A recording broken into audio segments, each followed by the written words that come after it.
ইহুদি মহিলা তার সম্পদের 40 ভাগের 1 ভাগ যাকাত দিয়ে দিলেন। যাকাত দেওয়ার পরে কিছুদিন পরে ওই মহিলা তার 100 উট বহন করে তার মাল সম্পদ বিক্রির জন্য পাঠাইলেন সিরিয়ায়। মাল সম্পদ বিক্রি করার জন্য, আবার ক্রয় করার জন্য। তিনি ব্যবসায়ী। তিনি একজন ব্যবসায়ী মহিলা।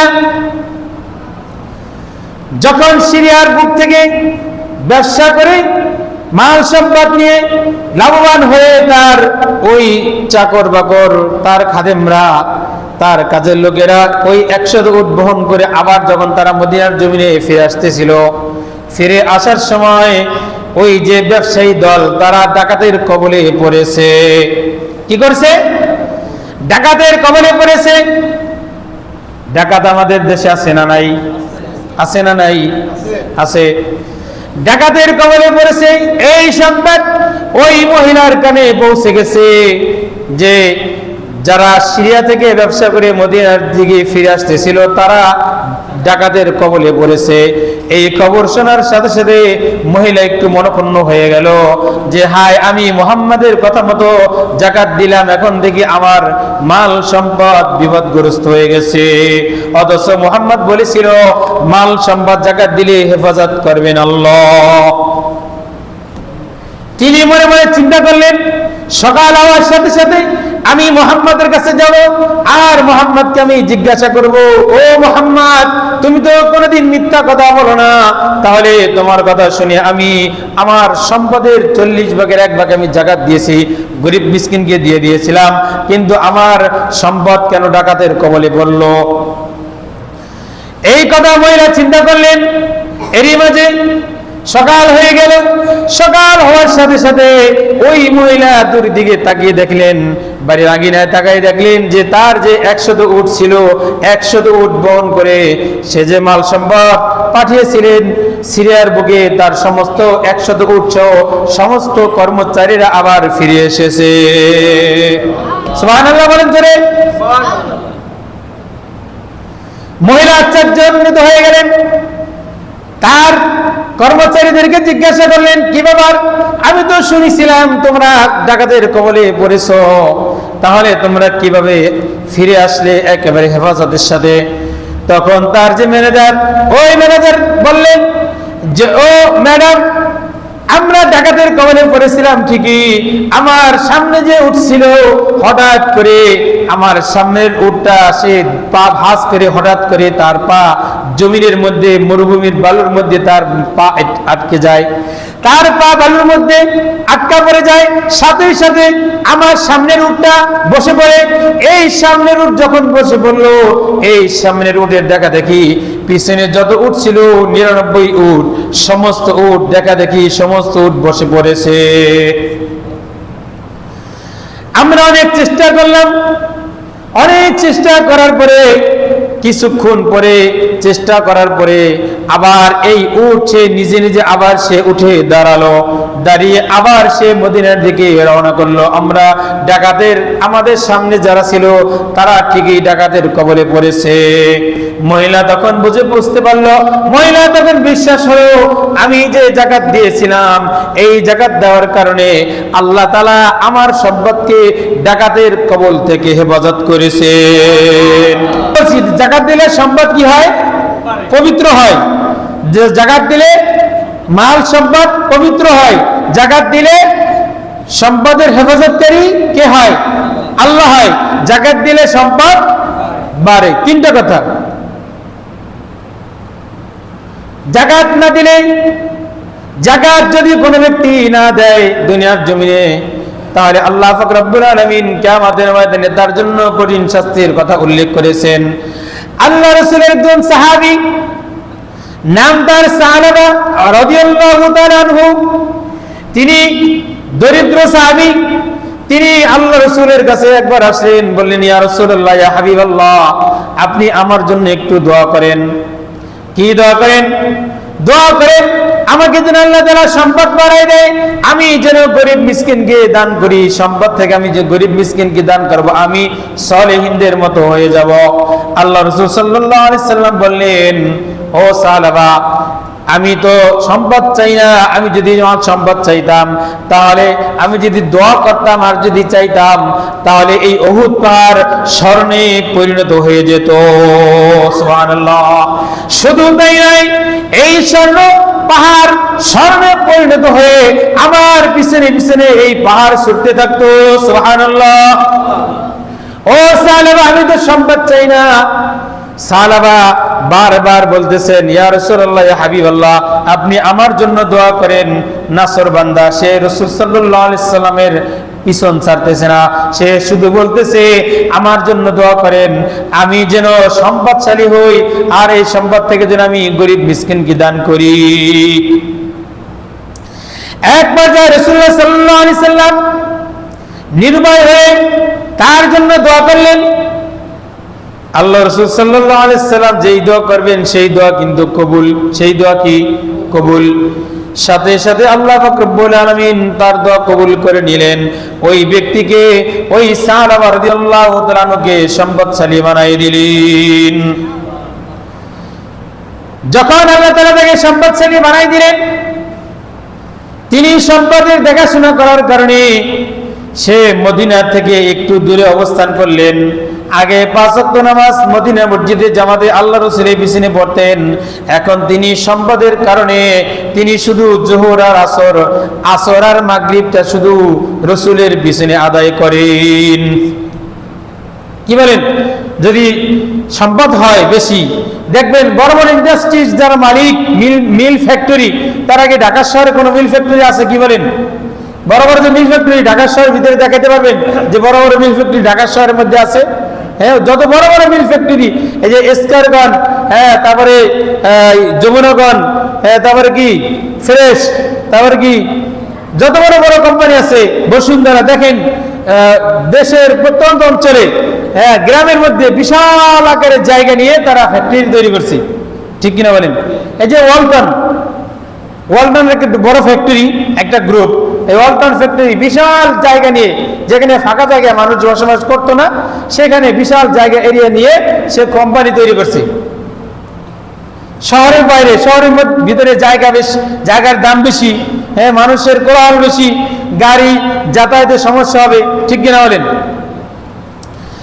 ঠিক এরকম ভাবে সাহাবা রাদিয়াল্লাহু তাআলা আনহু তার যখন সম্পদ বাড়তে লাগলো, সে আস্তে আস্তে মদিনার মসজিদ থেকে আস্তে আস্তে দূরে সরতে লাগলো। এক পর্যায়ে সে মদিনার থেকে আরেকটু দূরে চলে গেল। এখন শুধু সে জুমার নামাজ পড়তে মসজিদে আসে। কোন নামাজ পড়তে আসে? শুধু জুমার নামাজ পড়তে আসে।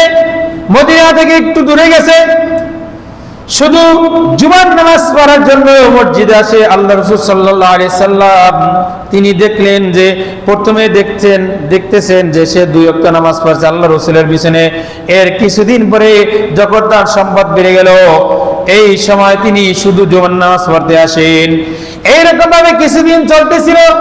কিছুদিন চলার পরে তার সম্পদ যখন আরো বেড়ে গেল, তিনি মদিনা থেকে অনেক দূরে মরুভূমির মধ্যে চলে গেলেন, অনেক দূরে চলে গেলেন। তার অনেক সম্পদ বেড়ে গেল। সম্পদ কি? সম্পদ হলো বকরি, উট, দুম্বা, এগুলা তিনি পালন করতেন। এখন তিনি জুমার নামাজে আসতে পারেন না। কি করতে পারেন না?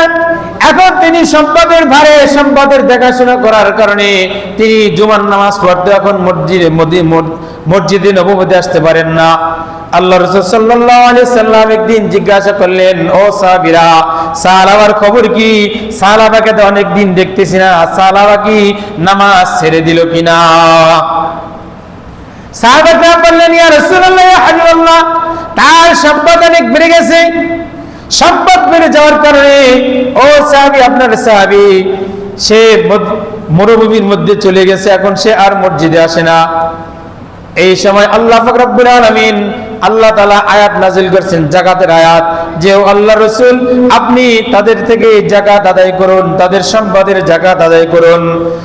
যখন আল্লাহ পাক রব্বুল আলামিন যাকাতের আয়াত নাযিল করলেন, সাথে সাথে আল্লাহ রাসূল সাল্লাল্লাহু আলাইহি সাল্লাম কয়েকজন সাহাবীকে যাকাত উসুল করার জন্য, ওই সাহাবা যে সমস্ত সাহাবীরা ছিলেন ধনী, তাদের কাছে যাকাত উসুল করার জন্য পাঠাইলেন।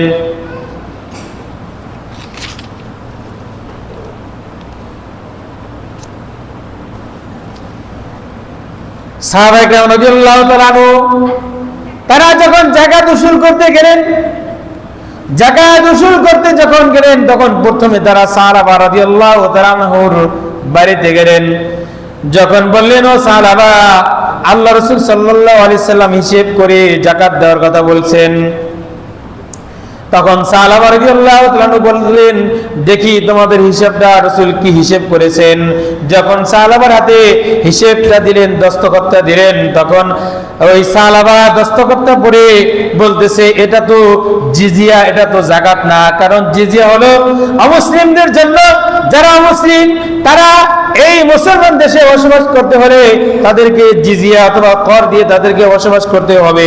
এটা হলো সেই বিধান, এটা তো যাকাতের বিধান না।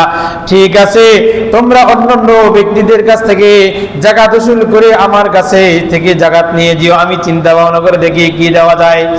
যখন এই কথা বললেন, এই কথা বলার পরে সাহাবীরা অন্যান্য ব্যক্তিদের কাছে, আরো অন্য একজন গোত্রের লোকের কাছে গেলেন, গিয়ে বললেন, আল্লাহ রাসূল সাল্লাল্লাহু আলাইহি সাল্লাম তোমাকে যাকাত দেওয়ার কথা বলছেন।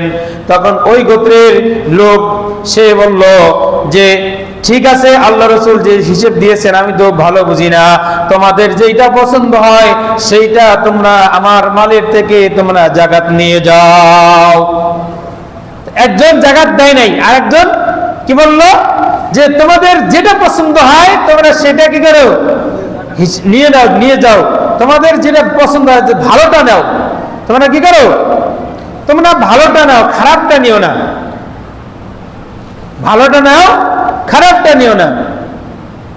আল্লাহ পাক রব্বুল আলামিন মানুষকে ধন সম্পদ দিয়ে পরীক্ষা করেন, সম্পদ দিয়ে পরীক্ষা করেন। এই যে কোরবানি দিতে হয়, যাকাত দিতে হয়, হজ করতে হয়, এটা আল্লাহ তাআলা দেখেন যে তার অন্তরে কি বলে, সে অন্তর থেকে দিতেছে নাকি উপরে উপরে মানুষকে দেখানোর জন্য দিতেছে, এটাও কিন্তু আল্লাহ তাআলা দেখেন।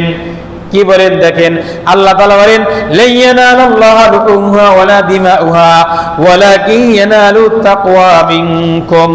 আল্লাহ তাআলা তোমাদের দেখেন তো তোমাদের অন্তর, আল্লাহ তাআলা দেখেন তোমাদের অন্তরে কি বলে, সেটা আল্লাহ তাআলা দেখেন।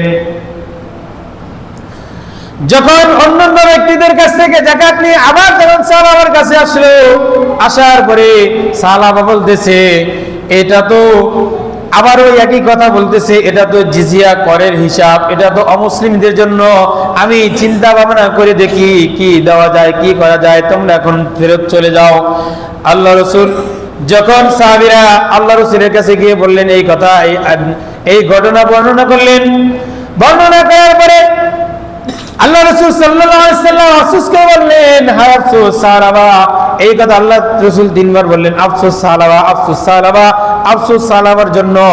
এই কথা বলার সাথে সাথে আল্লাহ পাক রব্বুল আলামিন আয়াত নাযিল করলেন, আমিনহুম মান আহাদাল্লাহ লাইন আতানা মিন ফাদলিহি লানাসাদদাকান্না ওয়া লানাকুনান্না মিনাস সালিহিন। ওই যে সাহাবা ওয়াদা করেছিল, কি ওয়াদা করেছিল, ইয়া রাসূলুল্লাহ, ইয়া হাবিবাল্লাহ, আমার জন্য দোয়া করেন, আমাকে যেন আল্লাহ তাআলা সম্পদশালী করে, আমি আল্লাহর রাস্তায় দান করব, আমি গরিব মিসকিনদের জন্য খরচ করব। কি ভুলে গেছেন নাকি? হ্যাঁ, বলেছিল কিনা? বলেছিল, ওয়াদা করেছিল যে সম্পদশালী হইলে আল্লাহ তাআলার রাস্তায় খরচ করবে, গরিব মিসকিনকে দিবে, অর্থাৎ যাকাত দান করবে। এখানে আল্লাহ তাআলা বলতেছেন, আমিনহুম মান আহাদাল্লাহ লাইন আতানা মিন ফাদলিহি লানাসাদদাকান্না ওয়া লানাকুনান্না মিনাস সালিহিন। ও নবী, তারা তো ওয়াদা করেছিল যে সম্পদশালী, আল্লাহ যদি সম্পদশালী করেন তাহলে আল্লাহ রাস্তায় ধন সম্পদ দান করবে, আমরা নিশ্চয়ই সদকা দেব এবং সৎ লোকদের অন্তর্ভুক্ত হয়ে যাব। কিন্তু তারা কি করছে? ওয়াদা ভঙ্গ করছে। এবার আল্লাহ তাআলা কি বলতেছেন, ফালাম্মা আতাহুম মিন ফাদলিহি, যখন আল্লাহ তাআলা নিজ অনুগ্রহে তাদেরকে সম্পদশালী করলেন,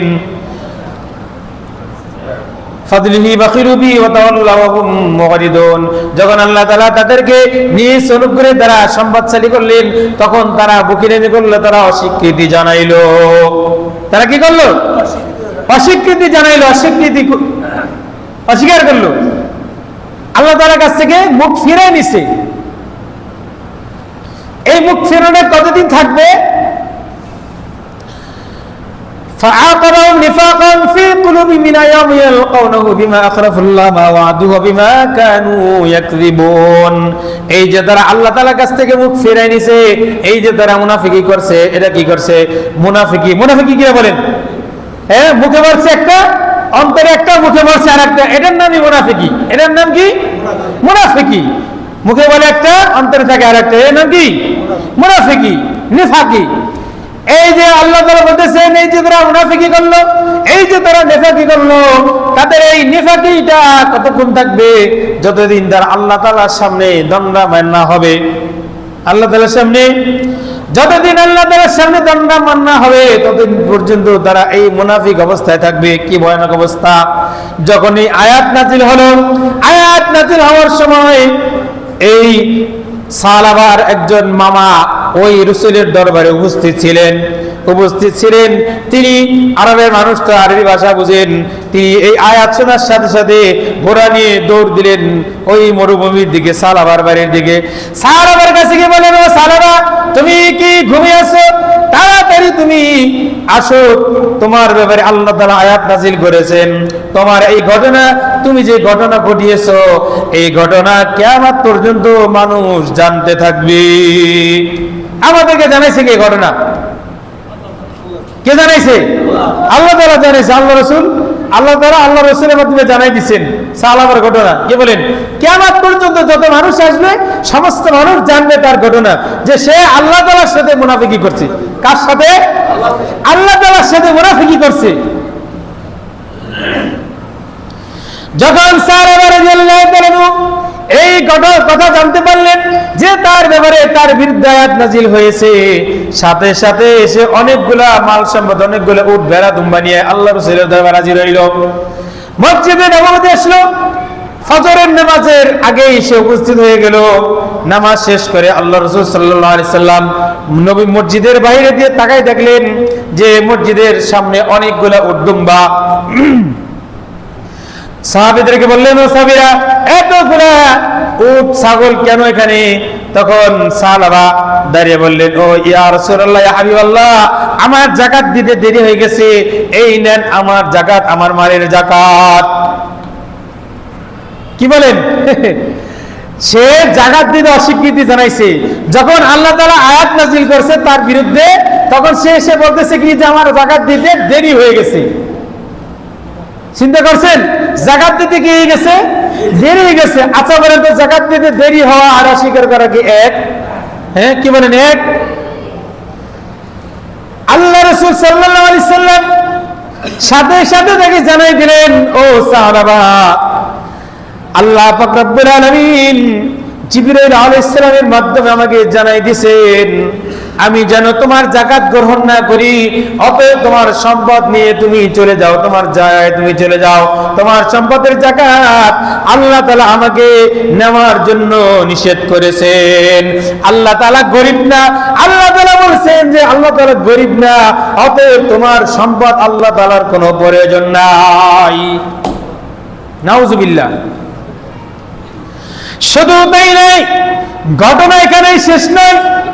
যখন আল্লাহ রাসূল সাল্লাল্লাহু আলাইহি সাল্লাম মৃত্যুবরণ করলেন, মৃত্যুবরণ করার পরে যখন আবু বকর রাদিয়াল্লাহু তাআলা আনহু যখন তিনি খলিফা নিযুক্ত হলেন, খলিফা নিযুক্ত হওয়ার পরে ওই সাহাবা তার সম্পদের হিসাব করে যাকাত নিয়ে আসলো আবু বকর রাদিয়াল্লাহু তাআলা আনহুর কাছে। আবু বকর রাদিয়াল্লাহু তাআলা আনহু জবাব দিলেন, ও সাহাবা, যেখানে আল্লাহ তাআলা রাসূলকে নিষেধ করেছেন তোমার যাকাত নেওয়ার জন্য, রাসূল যেখানে তোমার যাকাত গ্রহণ করেন নাই, সেইখানে আমি তোমার যাকাত গ্রহণ করব কিভাবে? তোমার যাকাত নিয়ে তুমি চলে যাও। এই রকম ভাবে যখন আবু বকর রাদিয়াল্লাহু তাআলার উপরে হযরত ওমর রাদিয়াল্লাহু তাআলা তিনি খলিফা নিযুক্ত হলেন, খলিফা নিযুক্ত হওয়ার পরে সাহাবা আবার সে সম্পদের যাকাত নিয়ে আসলো। ওই ওমর রাদিয়াল্লাহু তাআলা একই জবাব দিলেন, যেই জবাবটা হযরত আবু বকর রাদিয়াল্লাহু তাআলা তাকে দিলেন, যে রাসূল যেখানে যাকাত গ্রহণ করেন নাই, আবু বকর যেখানে যাকাত গ্রহণ করেন নাই, সেখানে আমি তোমার যাকাত কিভাবে গ্রহণ করব? শুধু তাই নয়, এইরকম ভাবে সমস্ত খলিফাদের কাছে সে যাকাত নিয়ে এসেছিল, কিন্তু কোন খলিফা তার যাকাত গ্রহণ করেন নাই। এটা তার জন্য কি শাস্তি। হাদিস শরীফ আল্লাহ রাসূল সাল্লাল্লাহু আলাইহি ওয়াসাল্লাম ইরশাদ করেন, যদি কোনো ব্যক্তি যাকাত আদায় না করে তাহলে কিয়ামতের ময়দানে আল্লাহ রব্বুল আলামিন তার এই সম্পদকে আগুনের মধ্যে জ্বালায় একবার স্বর্ণের বারের মতো বানাইবেন। কিসের মতো বানাইবেন? স্বর্ণের বার বানাইবেন অথবা রূপার বার বানাইবেন। বানায়া তার কপালে, তার পিঠে, তার ডানে বামে আল্লাহ রব্বুল আলামিন সিল মোহর মেরে দিবেন। আর এই হাসরবাসী সবাই দেখতে পাইবে যে এই ব্যক্তি দুনিয়ার জমিনে যাকাত আদায় করে নাই। নাউজুবিল্লাহ বলেন সবাই। আল্লাহুম্মা ইহফাজনা আমিন। সকলে বলেন আমিন। শুধু তাই নয়, অন্য হাদিসে আল্লাহ রাসূল সাল্লাল্লাহু আলাইহি ওয়াসাল্লাম ইরশাদ করেন, যে ব্যক্তি যাকাত দিবে না তার সম্পদগুলোকে কিয়ামতের দিন বড় বড় সাপ বানাইবেন। সাপ বানায়া ওই ব্যক্তির গলার মধ্যে ঝুলাই দিবেন, পেঁচাই দিবেন। আর ওই সাপ তাকে দংশন করতে থাকবে, সবল মারতে থাকবে, আর বলতে থাকবে আনা মালুকা আনা কানজুকা, আমি তোমার মাল, আমি তোমার সম্পদ। যে সম্পদ তুমি দুনিয়ার জমিনে জমা করে রেখেছিলে, কিন্তু তুমি আল্লাহ তাআলার হুকুম পালন করো নাই। তুমি আল্লাহ তাআলা তোমাকে যাকাত দিতে বলেছিলেন, তুমি যাকাত আদায় করো নাই। এখন তুমি এই সাত আসাদন করো, এই সাত আসাদন করো। এটা কি সাত? কি বলেন? শাস্তিটা কি সাত নাকি আযাব? এটা উপহাস। হ্যাঁ, কিরকম উপহাস? মনে করেন দুই ভাই মারামারি লাগছে, দুই ভাই মারামারি লাগছে। এখন বড় ভাই আর ছোট ভাই মারামারি করছে। এখন ছোট ভাইকে একটু বেশি মহব্বত করে বাবা, কারণ বড় ভাই ছোট ভাইরে মারছে। এখন ছোট ভাই বলতেছে যে বাবা আসুক তোমাকে মজা দেখাবো, বাবা আসুক তোমাকে মজা দেখাবো। আচ্ছা বলেন তো, মজা দেখাইবে না শাস্তি দিবে? হ্যাঁ, ঠিক এরকম আল্লাহ রাব্বুল আলামিন বলবেন যখন মজা চাখো, মজা, এখন মজা চাখো। অতএব আমাদের যাদের সম্পদ হয়েছে, যা আমরা কে কি জমা করছি আমরা নিজেরাই ভালো করে জানি। কোন প্রকার চালাকি না করে, কোন প্রকার চালাকি না করে, আপনি যত চালাকি করেন ইমাম সাহেব ধরতে না পারলে আল্লাহ ধরতে পারবে। কি বলেন? ইমাম সাহেব আপনি সম্পদের হিসাব জানে না, জানবেও না, জানতে চাইবেও না। আপনি আপনার সম্পদ কি পরিমাণ আছে আপনি ভালো করে জানেন। আপনি ঋণ আছেন, আপনার কি পরিমাণ জমা আছে, ওই জমা টাকা থেকে ঋণ পরিশোধ করার পরে কি পরিমাণ সম্পদ আপনার থাকবে, ওইটাকে আপনি 52.5 কোটি রূপা ক্রয় করতে পারবেন কিনা, এই পরিমাণ যদি সম্পদ হয়ে থাকে তাহলে আপনাকে অবশ্যই যাকাত দিতে হবে। পরিমাণ হলো কি 2,30,000 যদি কার কাছে থাকে, জমা থাকে, ঋণ বাদ দিয়ে তাকে অবশ্যই যাকাত দিতে হবে। অবশ্যই কি যাকাত দিতে হবে। আল্লাহ তাআলা যে কথাগুলি বললাম এবং শুনলাম, আল্লাহ তাআলা আমাদের সকলকে আমল করার তৌফিক দান করুক। আমিন। ওয়া আখিরু দাওয়ানা আলহামদুলিল্লাহি রাব্বিল আলামিন।